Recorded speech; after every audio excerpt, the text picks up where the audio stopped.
کم ہی ایسا ہوتا ہے، لیکن چلے ان کی کسی کی ہیلتھ اچھی ہے اور وہ بچے کی تربیت کر رہے ہیں تو چلے ٹھیک ہے.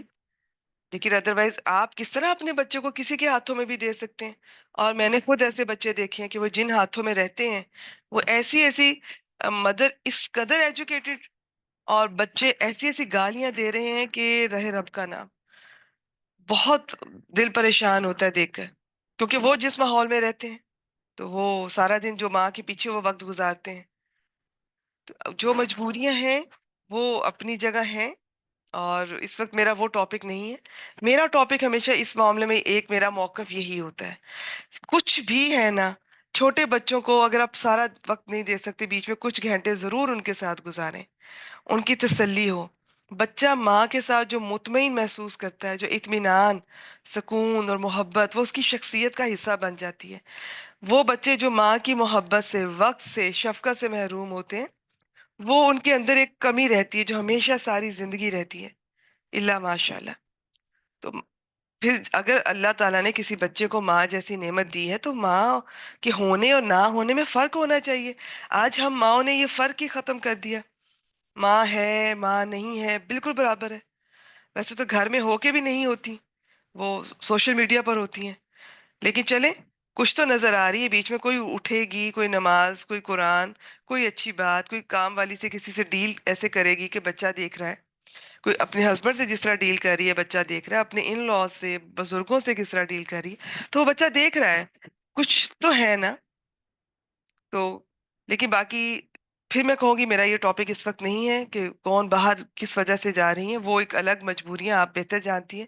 لیکن جتنا وقت بچے کو دے سکتے ہیں، اسلام اس چیز پر زور دیتا ہے کہ جو پہلی تربیت جو شروع ہوتی ہے وہ ماں کی گود سے ماں کرے گی.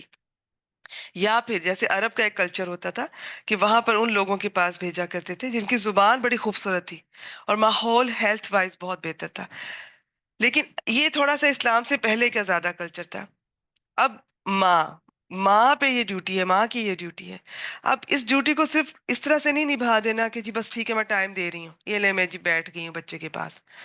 اور بچہ، ہاں یہ ماں کا ہونا، ماں کو دیکھنا، اور پاس آ کے آپ نے دیکھا ہوگا، شاید پتہ نہیں آپ غور کرتے ہی نہیں، چھوٹا بچہ کیا بڑے بچے بھی جب تک کہ بہت بڑے نہیں ہو جاتے یا بالکل ہی آپ ان کو ٹائم دینا چھوڑ دیں، وہ بیچ میں کسی نہ کسی بہانے سے چکر لگائیں گے.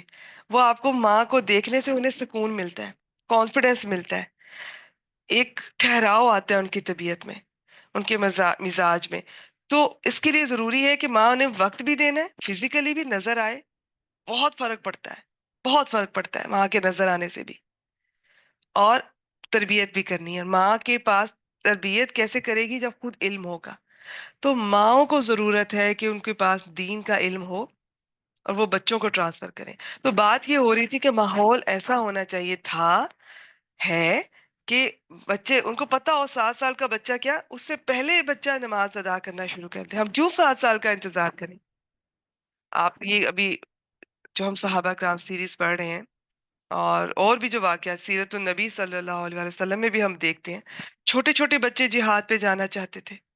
آج کے بچہ تو وہ سوچ بھی نہیں سکتا اس عمر کا بچہ. تو ماحول تو ایسا ہونا چاہیے تھا، ماں کو دین کا علم ہو، گھر کا ماحول دینی ہو. اس کا مطلب یہ نہیں کہ آپ دنیا کے ساتھ نہ چلیں، آپ دنیا کے علوم حاصل کریں، دنیا کے ساتھ ترقی کریں، لیکن دین آپ کی جڑوں میں ہو، آپ کی روٹس سٹرونگ ہو. تو ایسا ماحول ہو، ماں بھی، والد بھی، سب جو بھی گھر میں بزرگ ہیں، اور وہ بھی بچوں کو پتا ہو جی کہ جیسے تھوڑی سی ہوش سنبھالا، نماز مسٹ ہے. پھر گھر والے جو ہے مرد ہیں وہ اس کے لیے مسجد بھی جا رہے ہیں، تو ان چیزوں کا اہتمام ہونا چاہیے. ہم نے ان چیزوں کو بالکل زندگی میں جگہ ہی نہیں دیتے. ہماری پریفرنسز بدل گئی ہیں، پرائیورٹیز بدل گئی ہیں. تو چلے کوئی بات نہیں، اگر کسی کو ایسا ماحول نہیں ملا، سب کو یہ بھی ہو سکتا ہے کسی بیٹی کے گھر کا ماحول بہت اچھا ہو لیکن جہاں اس کی شادی ہوئی ہے وہ تھوڑا مختلف ہو، تو پھر اب وہ کیسے سمجھداری سے اور حکمت سے لے کے چلے گی؟ تو یہ تو حکمت کام آئے گی. دعا مانگا کیجئے حکمت کی، اللہ تعالیٰ آپ کو توفیق دیں. تو اب ہسبینڈ تو ظاہر ہے آپ نے ٹریننگ نہیں کی، وہ تو کسی اور خاتون کی ٹریننگ کا حصہ رہے ہیں اور اب آپ کے ساتھ زندگی شروع کی ہے.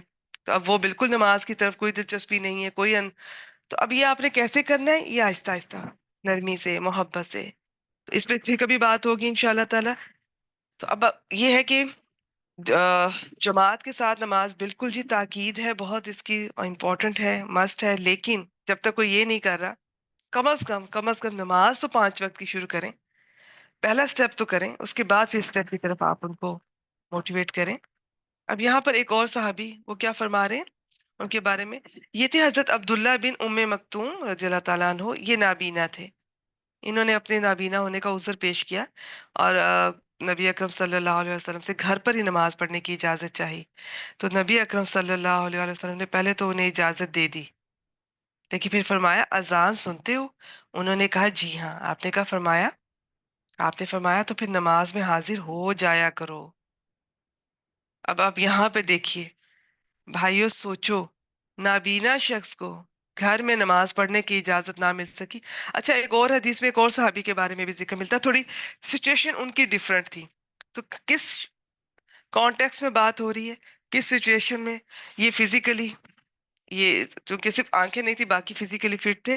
جب نبی اکرم صلی اللہ علیہ وسلم کسی غزوہ میں شرکت کے لیے یہ لوگ صحابی سب چلے جاتے تھے نا، تو اکثر پیچھے مدینہ میں یہ حضرت جو ابن ام مکتوم ہے ان کو چھوڑ کے جایا کرتے تھے پیچھے عورتوں اور بچوں کے پاس.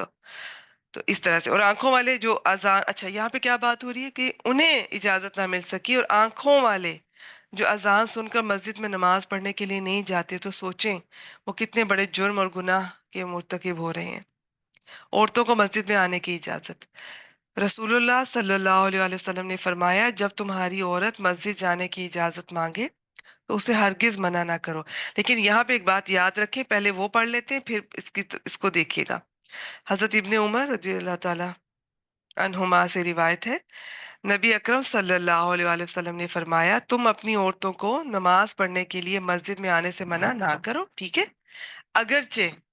اگرچہ ان کے گھر ان کے لیے بہتر ہے. یہ چیز، یہ اس کو پہلے ذہن میں رکھیں. جو گھر کی نماز ہے عورت کی، اور اس کے اندر بھی گھر کے بھی اس کونے والے کمرے کی اور ایک زیادہ پرائیویسی اور پردے والے کی، اس سے اس کی نماز کا درجہ بڑھتا جاتا ہے. باقی اس میں کوئی شک نہیں، جیسے حرم میں بھی آپ کو اس طرح سے ادا کرنی پڑتی ہے، جانا پڑے گا. رمضان میں تراویحوں کا بالکل اہتمام اگر وہاں پر کوئی کرتے ہیں، وہاں پہ جا سکتے ہیں. اور اس کا مردوں کو کہا گیا کہ آپ بالکل منع نہیں کریں عورتوں کو، اگر کوئی شوق رکھتی ہیں، دلچسپی رکھتی ہیں. لیکن ساتھ یہ بتا دیا گیا، اسے نہ بھولیے گا. آپ اگر جا رہی ہیں، کر رہی ہیں، ٹھیک ہے، لیکن جو نہیں جا رہی، آپ ان کو اس طرح سے یہ نہیں کہہ سکتی کہ وہ غلط کر رہی ہیں، کیونکہ یہ چیز یہ بہتر ہے.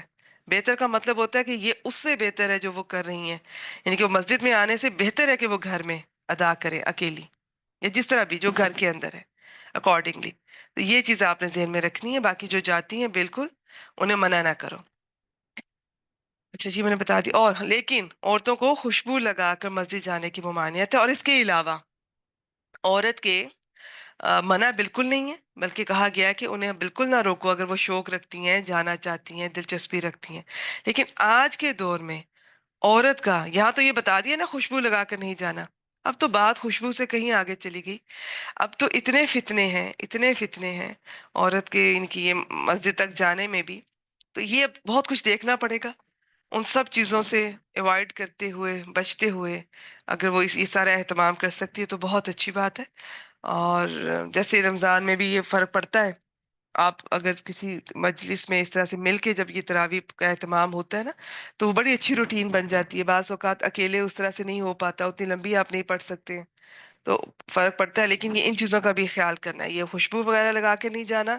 اور جتنے بھی فتنے راستے میں، تھوڑا پردے کا خیال، تھوڑا، اب یہ نہیں کہ ٹولیوں کی شکل میں جا رہی ہیں ہنستی کھیلتی کھلکھلاتی، اور راستے میں کچھ اور نئے ایشوز کریٹ ہو جائیں. آج کل تو یہ سوشل میڈیا، موبائل، یہ سارے سسٹم، تو ان چیزوں کا بھی بہت خیال کرنا ہے، بہت احتیاط کرنی ہے. ان سب چیزوں سے اوائڈ کرتے ہوئے یہ سارا اہتمام جو کر سکتی ہیں وہ کریں. آگے جی، نماز با جماعت کے متفرق ڈفرنٹ مسائل. رسول اللہ صلی اللہ علیہ وسلم نے فرمایا جب جماعت کے لیے اقامت کہہ دی جائے تو کسی شخص کو پیشاب وغیرہ کی، اچھا یہ تو کہہ دیا، فتنے والی بات ہو گئی، اس کو حاجت ہو، اقامت کہہ دی ہے کسی نے، اب یہ نماز بالکل شروع ہونے والی ہے، اس کو اگر کسی کوئی ایسی حاجت پیش آ جائے تو پہلے اسے فراغت حاصل کرے پھر نماز پڑھے۔ نبی رحمت صلی اللہ علیہ وآلہ وسلم نے فرمایا، جو شخص اذان سن کر، اب یہ ڈیفرنٹ احکامات میں آپ سے یہ سامنے پڑھ رہی ہوں، مسجد میں جماعت کے لیے نہ پہنچے اور گھر میں نماز پڑھ لے، اس سے نماز قبول نہیں کی جاتی الا یہ کہ کوئی عذر ہو، واقعی کوئی جینوئن ریزن کی وجہ سے چھوڑی ہے تو ٹھیک ہے، ادروائز نہیں قبول کی جاتی۔ جس جگہ 3 آدمی ہوں اور وہ جماعت سے نماز نہ پڑھیں تو ان پہ شیطان غالب ہوتا ہے۔ رسول اللہ صلی اللہ علیہ وآلہ وسلم نے فرمایا، اگر شام کا کھانا سامنے لگا دیا جائے اور نماز کی اقامت ہو جائے، پہلے کھانا کھاؤ اور کھانا کھانے میں جلدی نہ کرو یہاں تک کہ اس سے فارغ ہو جاؤ۔ یہاں پہ تھوڑا سا ذہن میں رکھیے گا، یہ عرب میں عام طور پہ ان کا کھانا جیسے اکثر ایک ہی ٹائم ملتا تھا، ہو سکتا ہے کہ ان میں سے زیادہ کا ٹائم وہی ہو جس ٹائم پہ یہ شام کی کوئی نماز کا ٹائم ہو، اور یہ بہت کم کھاتے تھے، کم کھانے کو ملتا تھا، اور نہایت بھوک کی وجہ سے نماز میں وہ خوش و خضوع بعض دفعہ نہیں ملتا۔ ہم جیسوں کو تو زیادہ اوور ایٹنگ کر لیتے ہیں، بعض دفعہ اس سے بھی خوش و خضوع کا ایشوز ہو جاتے ہیں، تو نارمل ایٹنگ کے ساتھ بھی خیر۔ تو ایک تو وجہ یہ کہ ان کے لیے زیادہ یہ اسٹرانگ تھا کہ اب ان کو چاہیے کہ پہلے کھانا کھا لیں، اس کے بعد تسلی سے خوش و خضوع کے ساتھ نماز ادا کریں۔ سیکنڈ، اس میں بھی یہ بھی ہوتا تھا کہ ان لوگوں کے کھانے ہمارے جیسے نہیں ہوتے تھے، یہ لمبے لمبے دسترخوان، یہ بھی کھاؤ وہ بھی کھاؤ وہ بھی کھاؤ، اب کھانے کے بعد یہ بھی کھاؤ، یہ میٹھا بھی کھاؤ، وہ چیز بھی کھاؤ وہ بھی کھاؤ۔ تو اب یہ والے ان چیزوں کا نہیں ہے کہ نماز کی اقامت ہو گئی اور یہ والے دسترخوان چل رہے ہیں، ان کے کھانے بھی تھوڑے سے ہوتے تھے اور مختصر سے کھانے تھے، وہ تسلی سے بھی کھاتے تھے تو جلدی سے کھایا جاتا تھا۔ اب یہاں پہ حضرت عبداللہ بن عمر کے سامنے کھانا رکھ دیا جاتا اور جماعت بھی کھڑی ہو جاتی تو اس وقت تک نماز کے لیے نہ آتے جب تک کھانے سے فارغ نہ ہو جاتے، حالانکہ وہ امام کی قرات بھی سن رہے ہوتے تھے۔ نہایت شدید سردی اور بارش کی رات میں رسول اللہ صلی اللہ علیہ وآلہ وسلم نے گھروں میں نماز پڑھنے کی اجازت دی ہے۔ اب یہاں پر پھر وہی بات میں کروں گی کہ سخت سردی اور بارش، تو آج کل کیا ہے، آج چلو ٹھیک ہے، سردی کا تو سردی تو ہے، بارش میں کیا ہوتا تھا، ان کے سب کچھ کچا تھا، ان کے راستے بھی کچے تھے، مسجدیں بھی کچی تھیں، تو بارش کا مطلب یہ ہے کہ آپ اپنے گھر سے جو بارش مسجد تک آئیں گے، چاہے کتنی بھی قریب ہو، آپ کو پیدل چل کے آنا ہے، اور اس میں بارش میں کیچڑ آپ کے لباس پہ، پھر مسجد میں وہاں پہ بھی کیچڑ بعض دفعہ، تو آپ کا یہ گرنے کا پھسلنے کا خطرہ، تو ایسی صورت میں نماز وہاں پر گھروں میں پڑھی جا سکتی تھی۔ آج کل تو ہمارے اتنی آسانی ہے، جتنی چاہے بارش ہو، گھر سے مسجد تک آپ اپنی سواری میں بھی جا سکتے ہیں، اور ان کے کیا جا سکتا ہے اگر موازنہ بھی کریں نا۔ ویسے اس میں کوئی شک نہیں ہے، جو آپ کو اللہ تعالیٰ نے آسانیاں دی ہیں ان کو اپنانا چاہیے، اللہ تعالیٰ کو اچھا لگتا ہے، چاہے کوئی بھی دور ہے تو آپ ان آسانیوں کو فالو کریں، لیکن ایک ویسے یہ بات بھی ذہن میں رکھیے گا کہ کچھ احکامات ایسے ہوں گے جو خاص اس کانٹیکس میں ہوں گے ان لوگوں کے لیے، کچھ ہیں جو ہمیشہ سب کے لیے ہیں، تو ایسے بہت سارے معاملات ہیں، تو ان پہ میں ابھی ڈیٹیل بات نہیں کر رہی۔ جیسے کوئی چیز نبی اکرم صلی اللہ علیہ وسلم نے اگر ایک شخص کو منع فرمائی تو اس کا مطلب یہ نہیں کہ وہ پوری امت کو منع فرمائی گئی تھی، کوئی کھانے کی چیز ہو سکتا ہے کہ وہ انہیں پرہیز اس کی ضرورت ہو، تو یہ آپ نے پورا اس حدیث کا کانٹیکس دیکھنا ہوتا ہے کہ کس کانٹیکس میں بات ہو رہی ہے۔ تو یہاں پر اگر کوئی آج کے زمانے میں تو کوئی ایشو ہی نہیں ہے بارش کا، تو اس کی وجہ سے مسجدیں دیکھیں کیسی بنی ہوئی ہیں، وہاں پہ بالکل بھی ایسا کوئی نہیں ہے کہ جی کوئی سلپ ہوگا، کپڑے گندے ہوں گے، دوبارہ سے جانا پڑے گا، اور یہ اور وہ، تو یہ کیا جا سکتا ہے، لیکن باقی سہولتوں سے فائدہ اٹھانا وہ بھی بالکل پسندیدہ ہے۔ صفوں میں مل کر کھڑا ہونے کا حکم۔ صف، یہ جو صفیں بنانا ہے، اس کا اتنا اتنا زور ہے دیا گیا ہے، اتنی تاکید ہے، اس کو بھی دیکھتے ہیں۔ رسول اللہ صلی اللہ علیہ وسلم نے فرمایا، اپنی صفوں کو برابر کرو، بلا شبہ صفوں کا برابر کرنا نماز کے قائم کرنے میں سے ہے۔ قرآن حکیم میں ہے یہ جو ہے نا، وہ اقیم الصلاح، اور نماز قائم کرو، ہمارے ہاں اس کو یہ جو اقیم ہے نا، قائم کرنا، اقیمو، اس کے اندر بہت کچھ آ جاتا ہے، بہت کچھ، اس پہ تو پوری ایک کلاس اس پہ ہو سکتی ہے جی کہ اس میں کیا کیا کچھ شامل ہے. قرآن مجید کی روح سے اگر ہم دیکھیں تو نماز قائم کرنے میں ایک تو یہ ہوتا ہے کہ نماز صرف اور صرف اللہ تعالیٰ کے لیے قائم کی جائے، ادا کی جائے. نماز قائم کرنے کا مطلب یہ نہیں کہ صرف پڑھ لی، اس میں بہت ساری چیزیں شامل ہوں گی. پھر طریقہ بھی اللہ تعالیٰ کا بتایا ہوا، اور وہ کون بتائے گا؟ کس نے بتایا؟ نبی اکرم صلی اللہ علیہ وآلہ وسلم. پھر نماز قائم کرنے میں وقت بھی اللہ تعالیٰ کا بتایا ہوا. ٹھیک ہے. اور جو اوقات ہمیں قرآن مجید سے پتہ چلتے ہیں جنہیں نبی اکرم صلی اللہ علیہ وسلم نے مزید کھول کر بیان فرمایا. پھر نماز قائم کرنے میں خوش و خضوع بھی اس میں شامل ہے. پھر نماز قائم کرنے میں صفوں کو برابر کرنا بھی قرآن مجید سے ہمیں اندازہ ہوتا ہے، پتہ چلتا ہے. ٹھیک ہے. تو یہ اتنی امپورٹنٹ ہے. اور نماز قائم کرو، قائم کرو کا کیا مطلب ہے؟ یعنی ارکان اور سنن کی تعدیل، اہتمام اور رعایت سے نماز پڑھو. اچھا، یہ چیز بھی اس میں شامل ہے کہ ذرا تسلی سے پڑھنی ہے. یہ نہیں کہ یہ پتہ ہی نہیں چل رہا کہ جی کون سا سٹیپ ہو رہا ہے نماز میں، یہ کون سا مرحلہ ہے، اور یہ رکوع کیا اچانک سے سیدھے پھر دوبارہ کوما میں چلے گئے، کھڑے ہو گئے، اس کے بعد پھر ایک سجدے میں بیٹھ کے جو بیچ میں جلسے کا پتہ ہی نہیں چلا، فوراً دوسرے سجدے میں چلے گئے. یہ چیز ناپسندیدہ ہے. اس کے بارے میں بھی کچھ احادیث مبارکہ سے پتہ چلتا ہے. تو اس طرح سے نہیں، آپ نے نماز قائم کرنے میں یہ چیز بھی شامل ہے کہ اس کے ہر رکن کو، جو اس کا ہر سٹیپ ہے، اس کو تسلی سے، اس کو وقت دیں، اس کو بہت خوبصورتی سے ادا کریں. آپ شروع میں کھڑی ہیں، پھر آپ رکوع میں جا رہی ہیں، پھر کوما میں کھڑی ہیں، پھر آپ پہلا سجدہ کر رہی ہیں، پھر جلسہ جسے کہتے ہیں دونوں سجدوں کے بیچ میں، پھر دوسرا، پھر تھوڑی دیر بیٹھیں، پھر اٹھیں. تو یہ سارا تسلی سے. اور ایک چیز یاد رکھیے گا، آپ جتنی تسلی سے نماز ادا کریں گی، جتنی ٹھہراؤ کے ساتھ، یہ آزمائی ہوئی بات ہے، جتنے خوش و خضوع، چلے میں ذکر نہیں کرتی، اس میں بعض دفعہ مل جاتا ہے، بعض دفعہ نہیں ملتا، بعض دفعہ ملتا ہی نہیں ہے. تو آپ یہ بات کی بات ہے، بس نماز نہیں چھوڑنی. ٹھیک ہے.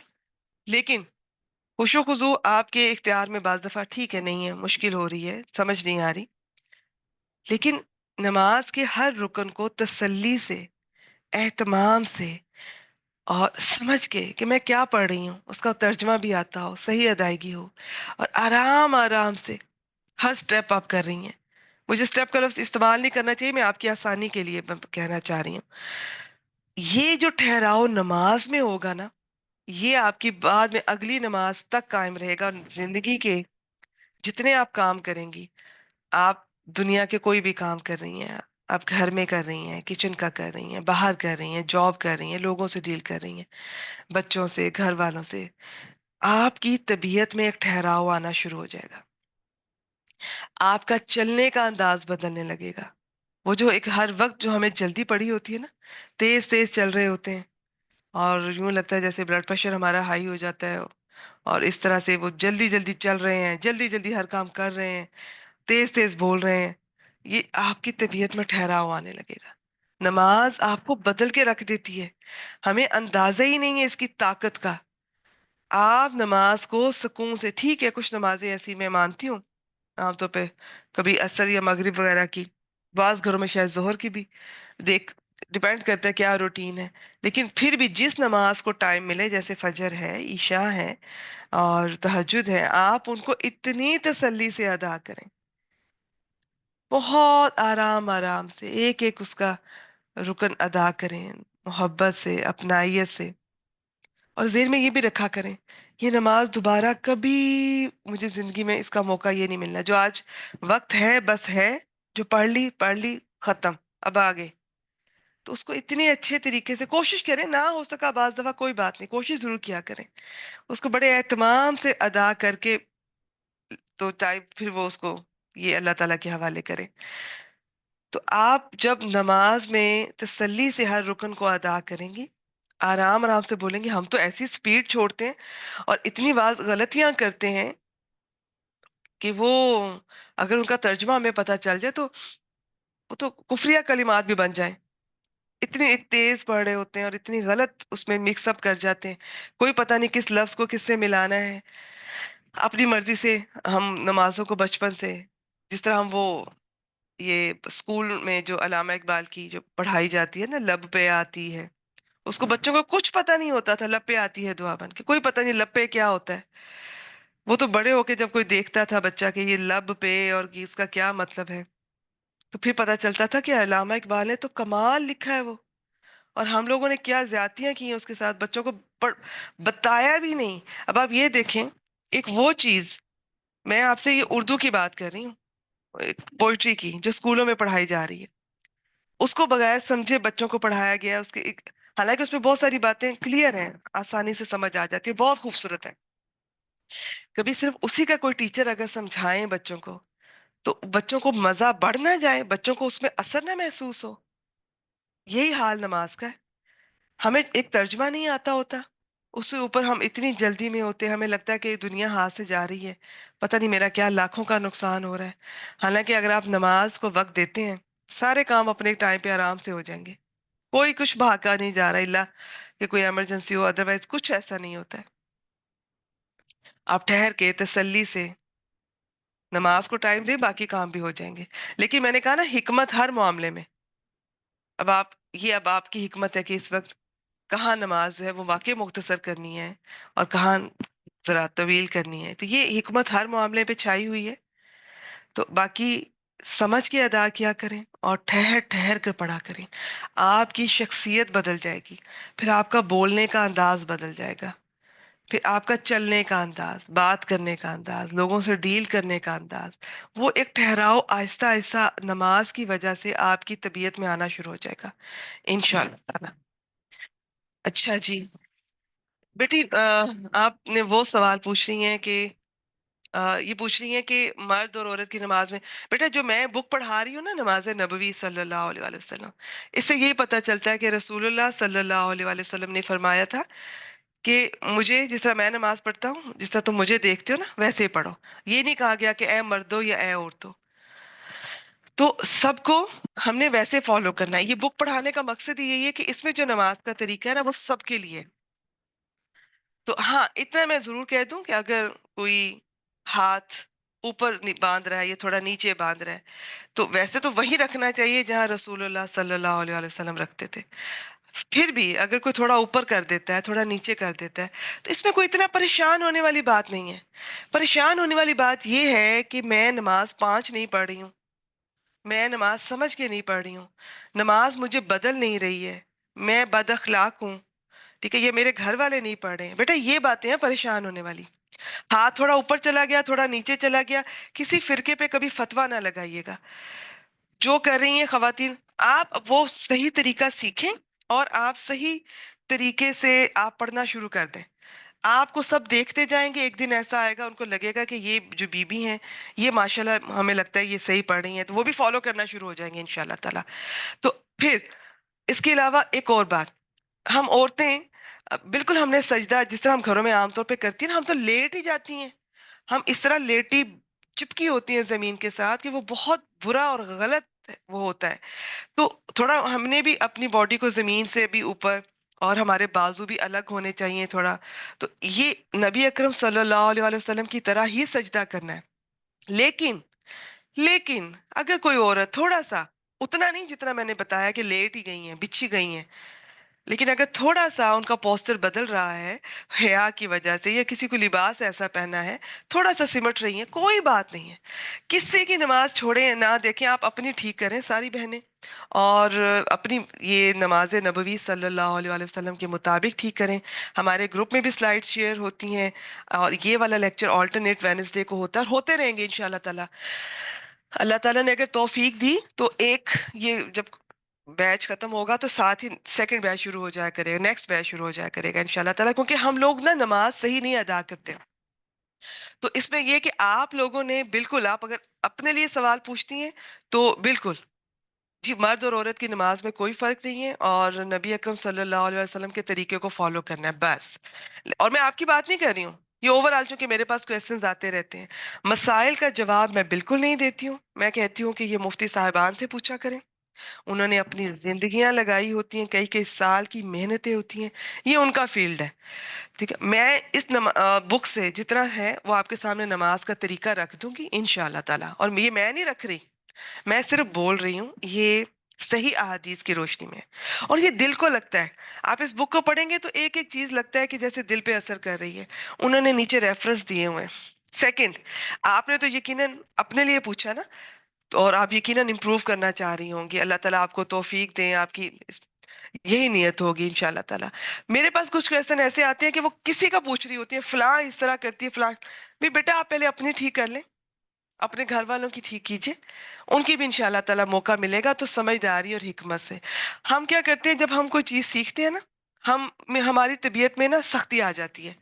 ہم پھر دوسرے پہ امپلیمنٹ کرتے ہیں، ہم کہتے ہیں یہ اس طرح سے ہے، اسے ٹوکتے ہیں. اور ٹوکنے کا انداز بھی ہمارا اچھا نہیں ہوتا ہے، ہم تھوڑی سختی کر جاتے ہیں. بجائے کہ وہ شخص ہماری بات سے فائدہ اٹھائے، ہمارے علم سے جو ہمیں کسی مجلس سے پتا چلا، کسی بک سے، کسی اسکالر سے، وہ دوسرا شخص نہ صرف ہم سے ناراض ہو جاتا ہے، اور وہ فائدہ تو دور کی بات ہے. تو یہ ان بہن کے کویسچن سے وہ سارے کویسچن میرے ذہن میں آگے جو مجھ سے پوچھے جاتے ہیں. اور میں مسائل کا تو بالکل بھی نہیں، باقیوں کو میں یہ کہتی ہوں کہ بس آپ بیٹا اپنی ٹھیک کریں اور نماز نبوی کو فالو کریں انشاءاللہ تعالیٰ، اور کسی بحث میں نہ پڑیں. پھر ایک اور بات، مجھ سے اکثر یہ پوچھا جاتا ہے کہ میں دلائل ان کو یہ کسی چیز کے دوں، انہوں نے جا کے کسی کو بتانے ہیں. اگر تو آپ نے بہت خلوص دل سے، اچھی نیت سے، نرمی سے، محبت سے، شفقت سے اپنا سمجھ کے کسی کو بتانے ہیں تو ٹھیک ہے، آپ کو اس بک سے مل جائیں گے، مجھ سے لینے کی ضرورت نہیں ہے. لیکن اگر بیٹا ہم نے ضد کرنی ہے، انا کا جھگڑا ہے، اور ایگو سے ایگو لڑانی ہے، اور جو اس نے یہ کہا ہے، چاہے وہ بدعتی ہے، جو بھی ہے، ہمارا طریقہ بہت پیار والا ہونا چاہیے. صرف اگر ہم نے اس کے منہ پہ تھپڑ لگانے کے لیے، پتھر مارنے کے لیے دلائل لینے ہیں تو یہ بہت غلط بات ہے. تو یہ میں ضرور کہوں گی، سب بہنوں سے کہوں گی جو مجھے سن رہی ہیں، جو ریکارڈنگ بھی سنیں گی، آپ نے بہت ہی خوشی سے، محبت سے یہ اس بک کو اسٹڈی کرنا ہے. اور یہ میں نہیں ہوں، یہ نہ سوچیں کہ جی ڈاکٹر ہما پڑھا رہی ہیں، میں کچھ نہیں پڑھا رہی، یہ تو میری آواز ہے صرف، میں تو بلکہ بک بھی سامنے رکھی ہوئی ہے. تو یہ میں آپ تک یہ صحیح احادیث اوتھینٹک بک آپ تک بتا رہی ہوں. اور میری بہت خواہش ہے، میں بہت دل سے چاہتی ہوں کہ ہم لوگوں کی نماز ٹھیک ہو جائے. ہم لوگ کی نماز ٹھیک نہیں ہے، بہت سارے لوگوں کی، ہم گھروں میں ہم سب غلطیاں کرتے رہے ہیں، ہم سب غلطیاں کرتے رہے ہیں. تو اس میں یہ کہ جو بہنیں تو واقعی سیکھنے کے لیے آتی ہیں، انشاءاللہ تعالیٰ اللہ تعالیٰ آپ کو بہت سکھائیں گے، بہت فائدہ ہوگا. لیکن جو الٹا پھر مجھ سے بھی ڈسکشن اور بحث شروع ہو جاتی ہے، تو وہ بیٹا میرے پاس ان چیزوں کا ٹائم نہیں ہوتا ہے. یہ میں آپ سب باقیوں کو بتا رہی ہوں. اور میں پھر بتا دوں، یہ جن بہن نے کویسچن کیا، یہ صرف میں آپ سے مخاطب نہیں ہوں. آپ کے سوال سے اچانک سے مجھے کلک ہوا کہ بہت سارے کویسچن مجھ سے پوچھے گئے. تو اگر وہ مجھے سن رہی ہیں تو میں سب کو بتا دوں کہ اس بک کو سن لیں جو میں آپ کے سامنے میں بول رہی ہوں. ایک دفعہ یہ بک میرے ساتھ کر لیں، انشاءاللہ تعالیٰ آپ کی نمازیں بہتر ہو جائیں گی. اس کے ساتھ ساتھ آپ اگر اس کو ترجمے سے یاد کر لیں، وہ بھی ہمارے اسی گروپ میں حافظہ فریال صاحبہ کروا رہی ہیں، آپ تجوید اور ترجمہ کے ساتھ کر لیں تو انشاءاللہ تعالیٰ بہترین ہو جائے گی. باقی وقت کے ساتھ ساتھ خوش و خضوع بھی آ جائے گا. تو قرآن مجید سے جڑے رہیں، انشاءاللہ تعالیٰ دیکھیے گا آپ کی نمازیں بدلیں گی. لیکن یہ جو ہوتا ہے نا، یہ جھگڑا کرنا، اور آج کل پتہ ہے لڑائیوں کی شکل کیا ہو گئی ہے، مجھے افسوس ہوتا ہے دیکھ کر. ہم لوگ سوشل میڈیا پہ لڑائی کرتے ہیں. اب ایک نے کوئی اسٹیٹس لگایا، دوسرے نے اس کو جواب دیا، چاہے آپ دلیل سے دے رہے ہیں. بیٹا ایک انداز ہوتا ہے، طریقہ ہوتا ہے کسی کو بتانے کا، اس کو سمجھانے کا. ہم جس طرح لڑتے ہیں سوشل میڈیا پر، ہم جس طرح ان کو جواب اس طرح سے دے رہے ہوتے ہیں اور طنز کر رہے ہوتے ہیں اس پہ، اور ان کو بدعتی اور مشرک اور کافر اور نہ جانے کیا کچھ کہہ کے مخاطب کر کے بات کر رہے ہوتے ہیں. اس طرح بیٹا کون، اس طرح تو مجھے کوئی کہے گا میں تو نہیں سدھروں گی، میں تو خود دل پہ لے لوں گی، میں تو اوفینڈ ہو جاؤں گی. اور بہت یہ مجھے لگتا ہے کہ یہ احتیاط کا معاملہ ہوتا ہے. تو آپ سب سے پہلے یہ نیت رکھیں کہ جو یہ بک ہے یہ واقعی اوتھینٹک ہے، اس میں صحیح احادیث کی روشنی میں بات ہو رہی ہے. تو انشاءاللہ تعالیٰ یہ ہم سیکھیں گے اور اس پر عمل کریں گے. سب سے پہلے اپنا ٹھیک کریں گے، پھر ہم اپنے پیاروں کا، گھر والوں کا، سب کا ٹھیک کریں گے. لیکن نہ آپ مجھ سے بحث کیجئے، کیونکہ میں اپنی بات نہیں کر رہی ہوں، میں بک آپ کے سامنے رکھ رہی ہوں. اور نہ ہی آپ کسی سے اس طرح بحث کیجئے کہ وہ آپ سے بھی دور ہو جائے. آپ کسی کو اس طرح ناراض نہ ہونے دیں. کہ ہمارے رویے سے کوئی دور ہو جائے. چاہے وہ غلط بھی کر رہا ہے نا، تھوڑا ٹائم دیں، نرمی سے، محبت سے، طریقے سے اس کو لے کر آئے. الحمدللہ الحمدللہ مجھے بہت خوشی ہے کہ جو پچھلے کچھ کلاسز میں نماز کی بھی اور باقی کلاسز میں بھی کوئی بدعتوں کا ایسے ٹاپک بیچ میں آئے ہیں، مجھے کچھ اسٹوڈنٹس کے میسج آئے ہیں کہ وہ پہلے ان بدعتوں کا شکار تھے اور اب یہ سننے کے بعد انہوں نے چھوڑ دیا. تو بیٹا بات تو میں نے بھی وہی کی ہے، نرمی سے کی ہے. تو اس میں اگر میں بھی اسٹیٹس پہ دے دے کے ماروں اگلے کو تو شاید وہ نہ بدلتی. تو یہ طریقہ بہت میٹر کرتا ہے. علم اکیلا کچھ نہیں ہے جب تک اس کے ساتھ حکمت شامل نہ ہو. کس کو کہنا ہے، کیا کہنا ہے، کتنا کہنا ہے، کہاں بولنا ہے، کہاں چپ رہنا ہے، کہاں صرف چپ رہنا ہے. تو یہ سب چیزیں انشاءاللہ تعالیٰ آپ سیکھیں گے. تو پھر مجھے یہ اس نماز نبوی صلی اللہ علیہ وآلہ وسلم کے سلسلے میں میسج ملتے رہتے ہیں اور بہت خوشی ہوتی ہے کہ یہ پہلے ہم یہ اس طرح سے کر رہے تھے، اب ہمیں یہ پتہ چلا. اور ہمیں یہ گروپ کے کچھ میسج سے، اسٹیٹس سے، پوسٹ سے یا یہ کلاسز سے پتہ چلا. ہمیں پتہ ہی نہیں تھا کہ ایسا ہوتا ہے، ویسا ہوتا ہے. تو یہ الحمدللہ اگر آپ لوگ سیکھنے کی نیت سے آئی ہیں نا، اور مجھ سے بھی بحث نہیں کریں گی اور باقی دوسروں سے بھی بحث میں ٹائم ضائع نہیں کریں گی. آپ کچھ بہنوں کا مجھے بہت اچھا لگتا ہے کہ وہ انہوں نے ایک اسٹیٹس دیکھا، سمپل ایک اسٹیٹس اٹھا کے لگا دیا بس. اس میں کوئی نیچے اپنے الفاظ میں نہیں لکھا ہوا اور ان لوگوں کو للکارا نہیں گیا جو بدعت کر رہے ہیں، یا ان لوگوں پہ طنز نہیں کی گئی. تو بیٹ ان چیزوں کا آپ سب نے خیال رکھنا ہے. آپ نے بہت نرمی سے لوگوں کو اس طرف لے کر آنا ہے. یہ اس طرح نہیں ہے کہ کسی کو کوئی دل آزاری کرنے. اور ہو سکتا ہے آج جو آپ کو بدعتی لگ رہا ہے اور جو لگ رہا ہے کہ نماز صحیح نہیں پڑھ رہی ہیں، کل وہ نہ جانے کس درجے میں آپ سے کتنا آگے نکل جائے. اس چیز کا بہت خیال رکھا کریں. تو کسی کو بھی اس طرح نہ سمجھے کہ میں نے اس کو یہ جواب دینے کے لیے. پہلے خود سیکھیں. نیت یہ ہونی چاہیے کہ میں نے یہ سیکھنا ہے. اگر اپنے لیے یہ سوال پوچھتی ہیں تو بالکل جی، یہ آپ کے سامنے یہ بک ہے. انشاءاللہ تعالیٰ مرد اور عورت کی نماز پہ کوئی فرق نہیں. لیکن اگر کوئی مجھ سے بحث کرنے کے لیے یا کوئی باقی بہنوں کو سنانے کے لیے، وہ میرے پاس اس کا کوئی جواب نہیں ہے.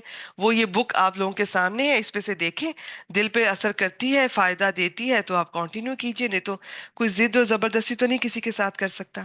لیکن میری دعا ہے اور میری خواہش ہے، اور مجھے آپ بہنوں سے بہت اچھا رسپانس ملا ہے، بہت اچھا، میری امیدوں سے بڑھ کر اچھا ملا. مجھے اسٹوڈنٹس بھی اتنے اچھے ملے ہیں الحمدللہ. کوئی میرے ساتھ کبھی کسی نے مس بہیو نہیں کیا. کوئی اگر تھوڑی بہت بحث اگر ہوتی بھی ہے تو ان کو اندازہ ہو جاتا ہے کہ میں بحث کے نہ موڈ میں ہوں نہ پوزیشن میں، نہ میرے پاس اتنا وقت ہوتا ہے. میں وقت ہے ہی نہیں کہ میں بحث کر سکوں. میں کسی چیز کو آگے سے یہ کہوں نہیں، ایسے نہیں، ایسے جو ہے میں کلاس میں آ کے آپ کے سامنے رکھ دیتی ہوں. آپ کے سامنے قرآن پاک کی آیتیں ہوتی ہیں، آپ کے سامنے احادیث مبارکہ ہوتی ہیں. تو اور میں پیچھے میں بول رہی ہوتی ہوں، اور میرا جذبہ ہوتا ہے، بڑی خواہش ہوتی ہے، بہت میری دعا ہوتی ہے کہ اللہ تعالیٰ میرے تھرو، میری آواز سے لوگوں کے دل بدل جائیں. اگر میں نماز پڑھا رہی ہوں تو نماز میں ان کی بدلاؤ آ جائے، بدل جائے. میں اگر قرآن مجید کی کروا رہی ہوں، میں کچھ سیرت کروا رہی ہوں، کچھ بھی کروا رہی ہوں، تو دل ان کے بدلے، یہ بدل جائیں. تو جی بالکل. اب آپ یہ دیکھیے انشاءاللہ تعالیٰ ابھی تو وہ سلسلہ شروع ہونے والا ہے. میرا خیال ہے اگلی سے اگلی کلاس میں ہوپ فلی ہو جائے گا. اس میں پھر ہم شروع سے لے کے اینڈ تک دیکھیں گے نماز کا اوتھینٹک طریقہ. بہت کھلے دل سے آئیے گا، اور بالکل یہ سوچ کے کہ ہمیں کچھ نہیں آتا اور ہو سکتا ہے ہم غلط پڑھ رہے ہوں، غلط کر رہے ہوں. پھر انشاءاللہ تعالیٰ یہ جب بک آپ کے سامنے آئے گی تو ہمیں اپنی غلطیوں کا بھی احساس ہوگا، ہم درست بھی کر لیں گے. اس کے بعد پھر اب آپ کی آزمائش ہوگی کہ اب آپ آگے کیسے لوگوں تک پہنچاتی ہیں، آپ کا طریقہ کس طرح لے کر چلتی ہیں. تو یہ اکثر مجھے لگتا ہے کہ ہم لوگ نا صحیح طرح نہیں میسج کنوے کرتے. اس پہ بھی میں کبھی اللہ تعالیٰ نے توفیق دی تو میں ایک لیکچر ضرور لینا چاہوں گی کہ آپ اگر دلیل بھی کسی کو دے رہے ہیں، اپنے اسٹیٹس پہ بھی لگا رہے ہیں، تو بیٹا اس کا بھی ایک طریقہ ہوتا ہے. نرمی سے کریں، اور اس میں ایسے لفظ الفاظ استعمال نہ کریں جس سے کسی کی عزت نفس مجروح ہو، کسی کی سیلف رسپیکٹ. اس کو اس طرح سے نہ احساس دلائیں کہ وہ بدعتی ہے، کافر ہے، یا وہ پتہ نہیں کیا ہے، گنہگار ہے. ایسا نہیں. ٹھیک ہے. تو اب آپ یہ بھی کہہ سکتی ہیں، کبھی کسی کے ساتھ بیٹھی ہوں تو آپ انہیں کہہ سکتی ہیں کہ پہلے جو میری نماز میں اس طرح سے پڑھتی تھی، تو یہ بک جب میں نے دیکھی ہے، یہ لیکچر میں نے لیا، یا یہ چیز میں نے سنی دیکھی، تو اب الحمدللہ مجھے پتا چلا کہ ایسا ہوتا ہے. اب اگر آگے سے کوئی سمجھدار ہوں گی تو وہ آپ کی بات کو سنیں گی، ایکسیپٹ کریں گی. لیکن اگر کوئی پھر وہی ایسے لوگ ہیں کہ وہ صرف بحث میں پڑ جاتے ہیں نہیں ایسا نہیں ہے، فلاں نے یہ بتایا، میرے فرقے والے نے یہ کہا. کبھی بحث نہ کریں، ان بحثوں کا کوئی اینڈ نہیں ہوتا ہے. یہ آپ کا وقت کھا جائیں گی یا آپ کی انرجی کھا جائے گی. آپ حق کی تلاش میں نکلیں، اس پہ عمل کریں سیکھنے کے بعد، اور آگے پھیلانا شروع کر دیں. آپ صحیح نماز سیکھیں اور آگے اسی طرح پڑھنا شروع کر دیں. ان شاء اللہ تعالیٰ سب آپ کو دیکھیں گے، جو جو دیکھے گا، جو جو سنے گا، وہ بھی بدلتا جائے گا ان شاء اللہ تعالیٰ. چلیں جی، اب نماز کے قائم کرنے میں بہت کچھ ہے، بہت کچھ. میں نے چند باتیں آپ کے سامنے رکھی. اس میں نا صفوں کا بہت زیادہ رول ہے، کیونکہ صفیں جب بنتی ہیں نا، یہ تو جس طرح فرشتوں کا بھی پتہ چلتا ہے کہ وہ بھی اس طرح صف در صف، تو اسی صورت میں. اور یہ آ، آپ یہ نماز میں بہت سختی ہے صفوں کی. صرف باجماعت ہی ضروری نہیں ہے، صفیں سیدھی ہونی چاہیے، کیونکہ جب کوئی آگے کوئی پیچھے تو ڈسپلن آؤٹ ہو جاتا ہے، اور ڈسپلن بھی نہیں رہے گا تو دلوں میں اختلاف آ جاتا ہے. یہ اللہ تعالیٰ کی طرف سے ہے. جس طرح یہ صفوں میں کھڑے ہوتے ہیں نا، کندھے سے کندھا ملایا، پاؤں سے پاؤں ملایا ہوا ہے، اور بالکل سٹریٹ کھڑے ہیں. یہاں ایک بڑا پیارا محاورہ آئے گا کہ صفوں کو عام طور پہ ہمیں یوں کہنا چاہیے نا کہ جو صفیں ہیں وہ تیر کی طرح سیدھی ہونی چاہیے، لیکن یہاں انہوں نے استعمال کیا ہے کہ تیروں کو صفوں کے ذریعے سیدھا کیا جاتا ہے. اتنی سیدھی صفیں ہوں، اس سے پھر دل جو ہے نا وہ جڑ جاتے ہیں. ادروائز ہر کوئی اپنی مرضی کر رہا ہے، اور یہ جو مرضی ہوتی ہے نا دین کے معاملے میں، کوئی مرضی نہیں میری کہ میرا کیا دل کر رہا ہے، مجھے کہاں کھڑے ہونا ہے، کس کے ساتھ کھڑے ہونا ہے. نہیں، بس اللہ تعالیٰ کا حکم ہے، اللہ تعالیٰ کی مرضی ہے. تو ہم نے اپنی مرضی سے کوئی آگے پیچھے دائیں بائیں نہیں. بالکل صفوں میں، خاص طور پہ مردوں کی بات کر رہی ہوں، لیکن خواتین کو بھی خیال کرنا چاہیے. ہم مسجدوں میں کیا کرتے ہیں؟ ہم مسجدوں میں اس چیز کا خیال نہیں کرتی ہیں. اگر کوئی خاتون آگے سے پیچھے چلی گئی ہیں یا چلی گئی ہیں، ان کی جگہ لینے کے لیے خواتین آگے نہیں آئیں گی. تو یہ آپ کی وہ اجر میں کمی آتی ہے جو آپ پچھلی رو میں کھڑی ہیں اور آپ دیکھ رہی ہیں کہ آگے جگہ خالی ہو گئی ہے. تو ایسا نہیں کرنا چاہیے. جتنا ہو سکے خیال کرنا چاہیے. مرد ماشاءاللہ کافی خیال کرتے ہیں، لیکن خواتین اس معاملے میں تھوڑا سا کمزوری کا شکار ہوتی ہیں. صفوں کا سیدھا کرنا بھی نماز کے قائم کرنے میں داخل ہے. اس سے معلوم ہوا کہ صفوں کا ٹیڑھا ہونا نقصان کا موجب ہے. میں نے بتایا نا دلوں میں اختلاف آ جاتا ہے، یہ اللہ تعالیٰ کی طرف سے ہے، یہ ایسا ہی ہے. ہر کوئی اپنی مرضی کرتا ہے، اور پھر نماز کے بعد بھی اپنی مرضی. یہ نہیں دیکھیں گے کہ دین کیا کہہ رہا ہے. پھر آپ کے دل میں اس بھائی کے لیے، ان بھائیوں کے لیے، باقیوں کے لیے وہ محبت نہیں ہوگی جو باجماعت صف میں کھڑے ہونے سے پیدا ہوتی ہے.